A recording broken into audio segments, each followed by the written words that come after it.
Ce qui caractérise, je pense, cette création, c'est une équipe qui fonctionne très très bien, qui se répond bien dans l'impro, parce que c'est très important. Donc je pense que le secret, c'est que déjà Alexis savait très bien où il allait à la base. Il savait quelle histoire il voulait raconter, même s'il y avait des petites modifications.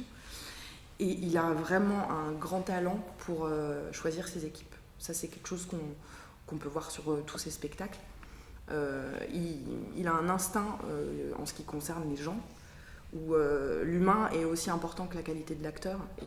Donc là, je commence à vous parler, vous êtes assis, en train de m'écouter, et vous avez tous éteint vos téléphones portables, et si c'est pas fait, vous allez le faire. Allez-y, faites-le. Mais je lis dans vos regards que ce que vous vous demandez vraiment, c'est est-ce que c'est commencé? Et ça, c'est déjà du théâtre. J'écris jamais ou je conçois jamais en pensant à des comédiens précis. D'abord, je pense à mon histoire et une fois que j'ai fini, je cherche des gens qui pourraient convenir à ces rôles. Je savais que je voulais 5 comédiens et qu'ils doivent être suffisamment chacun très différents pour former une équipe. C'est Fanny qui m'a accompagnée avec la voiture de ses parents. C'est conduire Fanny. Non, elle sait pas. Jeanne Arène, je la connaissais déjà, j'avais déjà travaillé avec elle sur Le Cercle. Donc je lui ai proposé de venir passer une audition, même si je savais comment elle travaillait, parce que aussi je cherchais des gens qui étaient capables d'improviser et de proposer en impro. Et on peut être un très bon comédien, un mauvais improvisateur. Mais je savais qu'elle conviendrait pour le rôle si elle avait envie, si ça la branchait. Tout ça, c'est du théâtre, c'est du jeu. C'est un jeu étrange. Ça te fait peur? Je parle de rien. Alors assieds-toi, on va jouer ensemble.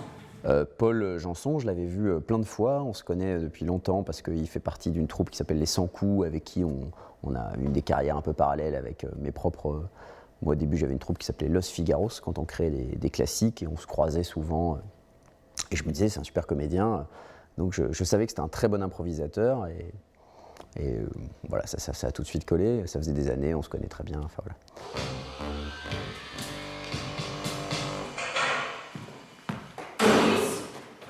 Alice, c'est toi? Alice, il est 4h du matin. Ah ouais?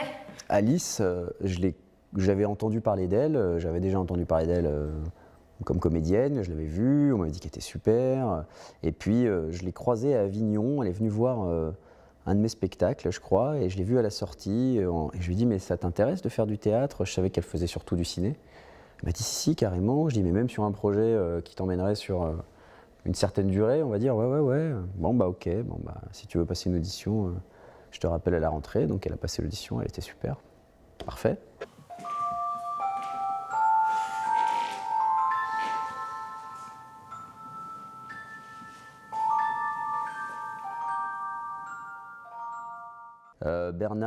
Bernard, lui, je l'ai rencontré sur un tournage. On a tourné ensemble, il jouait mon père. Et pendant le tournage, il avait fait un truc assez génial, qui j'espère il va refaire là, mais je sais pas quand. Il avait dit, au cours d'une soirée, il avait dit, bon allez, je vous fais un cadeau. Et en fait, il a fait un spectacle de 10 minutes où, un peu à la Cobert, il interprétait tous les gens du tournage. Et il faisait une espèce de sketch où il commençait en faisant la maquilleuse, en faisant machin, et en racontant une histoire. Et c'était très drôle et très finement observé, et très humain et très généreux. Et je me suis dit, je ne savais pas que ce mec était un mec de théâtre, en fait. Et donc en voyant ça, je me suis dit, mais ça t'intéresse de repartir sur une pièce, pareil, qui t'emmènerait sur longtemps? Ouais, pourquoi pas. Donc je lui ai raconté l'histoire. Et donc ça s'est fait assez naturellement. Mon premier souvenir... Ouais, j'ai 6 ans. Je vis dans un petit appart. J'ai mon lit dans le salon. Ce qui est pratique. Parce que le salon, c'est aussi la cuisine. Faisal, je l'avais croisé sur Kabul Kitchen. Et je m'étais dit, ce mec est super. Je sais pas s'il a il est tellement gentil que je sais pas s'il a le potentiel pour faire un Kevin quand même assez violent et qui va assez loin dans cette violence. Et il est arrivé à l'audition et je lui ai dit, je pense qu'à mon avis, il te manque un peu ça.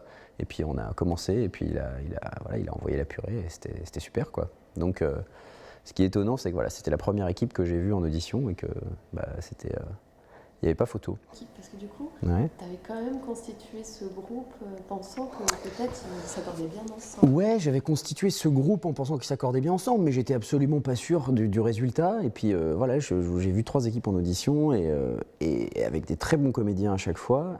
Simplement, il y en avait une où tout de suite la mayonnaise prenait en termes d'improvisation. Et tout de suite, ils étaient disponibles et ils proposaient immédiatement ce que je voulais. Ils tombaient pas dans des écueils d'impro que font des improvisateurs un peu plus frais.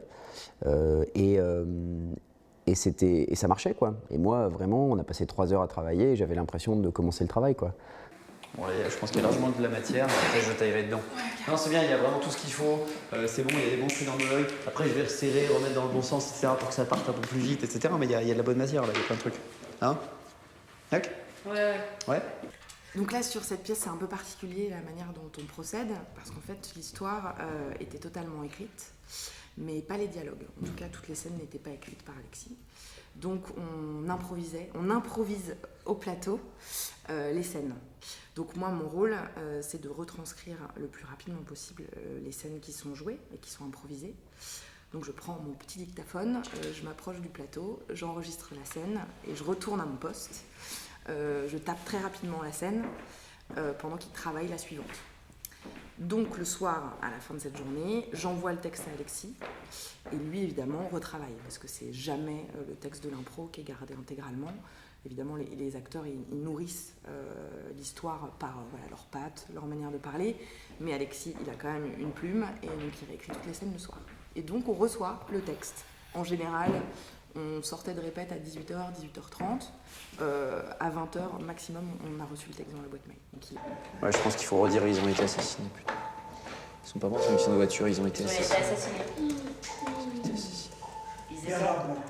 La particularité de la création de cette pièce-là, c'est que il y a quand même des moments où il est obligé de s'asseoir et de se remettre derrière l'ordi et de réécrire des choses et on écrit un peu tous ensemble. Donc à la fois le rythme est très dense et à la fois du coup Alexis il a une espèce de présence qui est beaucoup plus active je trouve que sur d'autres créations où un metteur en scène peut être plus en retrait, plus silencieux là et effectivement aussi il est comme il est, je sais pas si c'est parce qu'il est acteur lui-même mais parfois il montre ce qu'il veut qu'on fasse.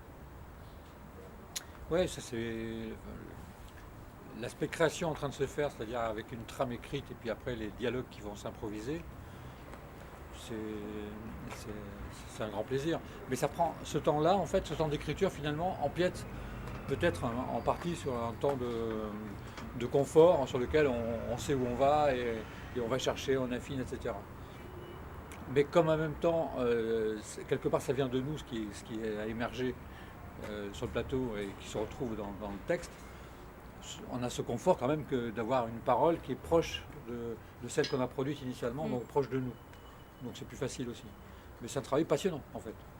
Voilà, et on a rarement cette chance-là. Oui, c'est vrai. Mais il n'y a pas aussi le travail à la table que peut y avoir sur d'autres créations où il faut verbaliser et intellectualiser beaucoup plus les intentions avant de commencer à jouer et tout ça. Là, c'est plus, il y a des choses plus instinctives. Alice, il est 4h du matin. Ah ouais. Tu as vu ton état, tu te vois là? Ouais, non, mais là, je suis pas fraîche, tu vois, parce que j'ai trop bu. Et puis, en plus, j'ai pris un petit cachet, donc ça me... Alice, on est jeudi, t'as 17 ans. Tu vis chez moi, tu peux pas. Oh, maman, c'est bon, tu m'as déjà saoulée, là. Il y a beaucoup de Alice là, c'est moi ou... Alors là, je pense que c'est toi parce que honnêtement... Ouais. On est à la source quoi, vraiment de cette création. Après, Alexis il réécrit toujours tout ce qu'on a fait. Donc parfois il y a des mots qui ne deviennent plus les nôtres, mais on sait par quel chemin c'est passé. Donc c'est plus facile. Enfin, c'est un chemin qui est différent. C'est-à-dire, au lieu de passer du texte pour arriver à entre guillemets l'intérieur de nous et de comment on va gérer ça, là c'est l'inverse, quand on part de nous et pour arriver à un texte. Donc c'est vachement nouveau. Dis-lui, maman, vas-y, trouve des trucs méchants à dire. Non, mais je vais trouver. Ouais, mais même juste là, que t'aies quelques trucs en cartouche. Non, mais les trucs de t'as pas de vie, c'est pas parce que toi t'as pas de vie que moi aussi je vais me connaître à la maison. Ouais. Bah c'est sûr, avec ta jambe de bois, tu peux pas aller dans ce boîte de nuit. Ouais, c'est bien, continue. En plus, avec tes lunettes, je sais pas qui tu vas pécho, mais Ouais. en T'as même pas temps, de c'est un peu que... physique, ouais, t'as d'autres trucs? C'est un joli travail, un gros travail. Faut être sur le coup parce que même si ça dure un mois et c'est du lundi au vendredi de 10h jusqu'à 18h, c'est quand même des belles journées, donc il faut emmagasiner toutes les informations, tous ces changements. Faut apprendre le texte, oublier ce qu'on a appris la veille, les quelques choses qu'on a enlevées qui ont été gommées, réapprendre des nouvelles choses. Voilà, il faut être... voilà, j'apprends, je fais beaucoup d'erreurs, mais j'apprends petit à petit et je suis vraiment heureux de faire ça, quoi. Et par rapport au texte, donc je l'apprends le soir en rentrant parce que j'ai 1h30 de trajet pour rentrer dans ma maison. Le soir, je le réapprends avant de me coucher pour que ça rentre bien dans mes rêves. Le matin, je le réapprends et voilà. Et puis après, bon, on fait le travail sur le plateau directement. Il y a un truc qu'on répète, c'est que bon, j'aime pas perdre de temps et donc une répétition, elle doit être vraiment pleine. Hein, j'aime pas passer 2 heures à discuter, à fumer des clopes, à attendre, à réfléchir. C'est pas mon genre. J'aime bien rentrer dans le vif du sujet. En général, je sais très exactement ce que je veux et j'aime bien avoir cette dynamique de on fait les choses maintenant et rapidement et c'est intense et tout le monde travaille et de 10h à 18h on travaille. Et donc j'essaye en fait, je pense que j'applique à mes répétitions ce que j'applique à mes spectacles.